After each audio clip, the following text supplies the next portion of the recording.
नाजरीन, आइंस्टाइन का ब्रेन चुराने वाले डॉक्टर थॉमस हार्वी थे, जिनको अपने साथ होने वाले अंजाम से ज्यादा इस स्पेशल ब्रेन को स्टडी करने में दिलचस्पी थी।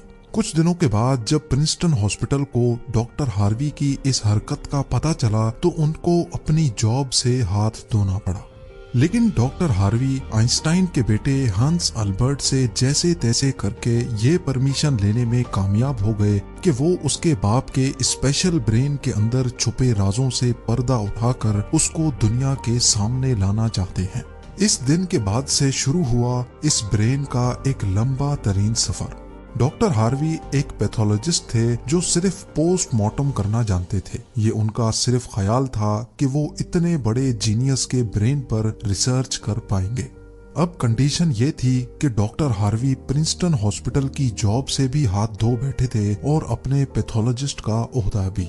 आइंस्टाइन का ब्रेन जो पहले ही डॉक्टर हार्वी प्रिजर्व कर चुके थे, वो इसको लेकर पेंसिल्वेनिया के शहर फिलाडेल्फिया ले गए, जहां उन्होंने ब्रेन की कई फोटोज ली और फिर उसको 240 छोटे छोटे पीसेज में काटकर हर पीस को अलग अलग जार में प्रिजर्व करके अपनी बेसमेंट में छुपा दिया।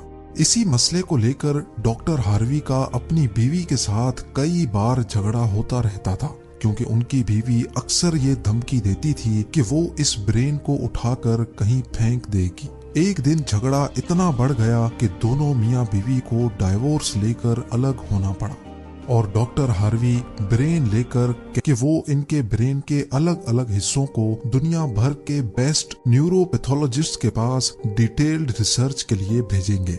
लिहाजा उन्होंने ऐसा ही किया। 1955 में ब्रेन चोरी होने के 30 सालों के बाद यानी 1985 में पहली बार आइंस्टाइन के ब्रेन पर एक स्टडी पब्लिश की गई। इसके बाद अगले 28 सालों तक इस जीनियस ब्रेन पर दुनिया भर के न्यूरोपैथोलॉजिस्ट ने कई स्टडीज पब्लिश की, जिनमें बताया गया कि आइंस्टाइन का ब्रेन आम इंसान के ब्रेन से काफी डिफरेंट था।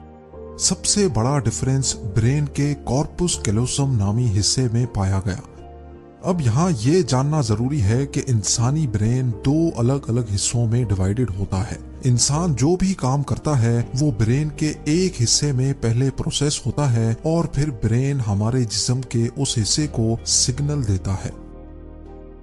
लेफ्ट ब्रेन हमारे जिस्म के राइट हिस्सों को कंट्रोल करता है, जबकि राइट ब्रेन हमारे जिस्म के लेफ्ट हिस्से को कंट्रोल करता है। इसके अलावा 90% इंसानों का लेफ्ट ब्रेन बोलने, समझने, मैथमेटिकल कैलकुलेशंस और राइटिंग यानी लिखने के दौरान काम करता है, जबकि राइट ब्रेन के पास क्रिएटिविटी, शेप्स को पहचानने, आर्ट और म्यूजिकल स्किल्स की जिम्मेदारी होती है। अब आप भी ये सोच रहे होंगे कि इस सब में कॉर्पस कैलोसम का क्या काम है। फर्ज कर लें कि आप कीबोर्ड पर टाइपिंग कर रहे हैं या फिर मोबाइल फोन पर। इस दौरान हमारे दोनों हाथ टाइपिंग करने में बिजी हैं। कुछ अल्फाबेट्स हमारा सीधा हाथ टाइप कर रहा है तो कुछ उल्टा हाथ। टाइपिंग के दौरान आपके लेफ्ट हैंड से एक मिस्टेक हुई तो आपने फौरन अपना राइट हैंड इस्तेमाल करके उस मिस्टेक को इरेज किया। तो इसका मतलब ये हुआ कि जब हमारे राइट ब्रेन से मिस्टेक हुई तो उसने लेफ्ट ब्रेन को फौरन सिग्नल देकर वो मिस्टेक ठीक करवाई। ब्रेन के दोनों हिस्से आपस में जिस चीज के थ्रू कम्युनिकेट करके सॉल्व करने की काबिलियत रखते थे। न्यूरॉन्स ज्यादा होने की एक और वजह भी रिसर्च पेपर्स में बताई गई। जब आइंस्टाइन के ब्रेन का वजन किया गया तो उसका वजन 1230 ग्राम था, जबकि आम इंसानों का 1400 ग्राम होता है। रिसर्चर्स का मानना है कि इनके ब्रेन की लाइनिंग काफी पतली थी, जिसकी वजह से इनमें ज्यादा न्यूरॉन्स पाए जाते थे। लेकिन सबसे बड़ा सवाल अभी भी वही था कि क्या आइंस्टाइन ऐसे स्पेशल ब्रेन के साथ पैदा हुए थे या इनके पैदा होने के बाद इसमें चेंजेस आई। जांच के बाद मालूम पड़ा कि एल्बर्ट आइंस्टाइन जब पैदा हुए थे तो वो पूरे 5 सालों तक बोल नहीं सकते थे, जबकि दूसरे बच्चे 2 या 3 साल की उम्र में बोलना शुरू कर देते हैं।